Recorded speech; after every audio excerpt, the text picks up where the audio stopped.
We provide you the platform to turn your dreams into reality. Give wings to your aspirations with KR Mangalam University. देश के उपराष्ट्रपति जगदीप धनखड़ ने अचानक अपने पद से इस्तीफा दे दिया है, जिससे राजनीतिक हलचल तेज हो गई है।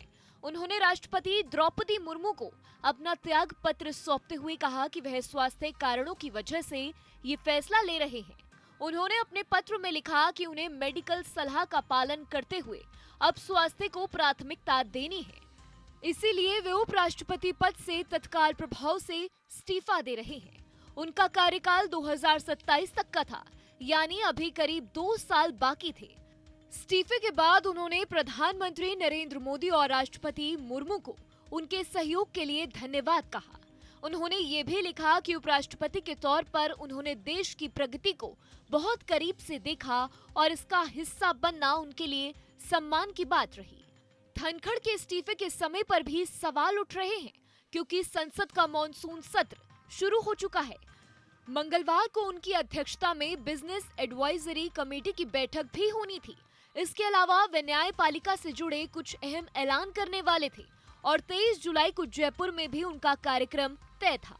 खास बात यह है कि उनके इस्तीफे की जानकारी उनके दफ्तर को भी नहीं थी। यही वजह है कि उनके इस्तीफे को लेकर कई तरीके की अटकलें लगाई जा रही हैं। ध्यान देने वाली बात यह है कि दिसंबर 2024 में विपक्ष ने जगदीप धनखड़ के खिलाफ राज्यसभा में अविश्वास प्रस्ताव लाया था। आजाद भारत के इतिहास में ये पहली बार था जब किसी उपराष्ट्रपति के खिलाफ ऐसा प्रस्ताव लाया गया। विपक्ष का आरोप था कि उपराष्ट्रपति राज्यसभा की कार्यवाही पक्षपातपूर्ण तरीके से चला रहे हैं। कांग्रेस सांसद जयराम रमेश और नसीर हुसैन ने 60 सांसदों के हस्ताक्षर वाला प्रस्ताव राज्यसभा महासचिव को सौंपा था।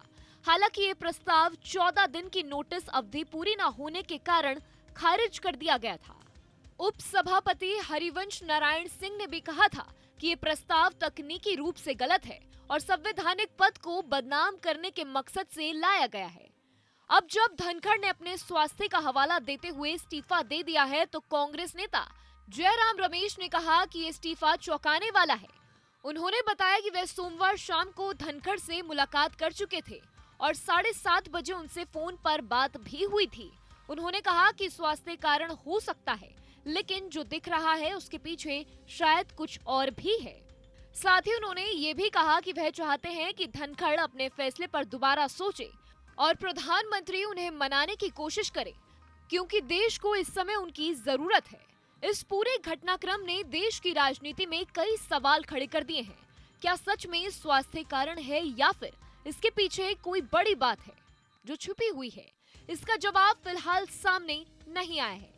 ये देखने वाली बात आगे होगी कि आखिर इस्तीफे के पीछे की वजह आखिर क्या रही।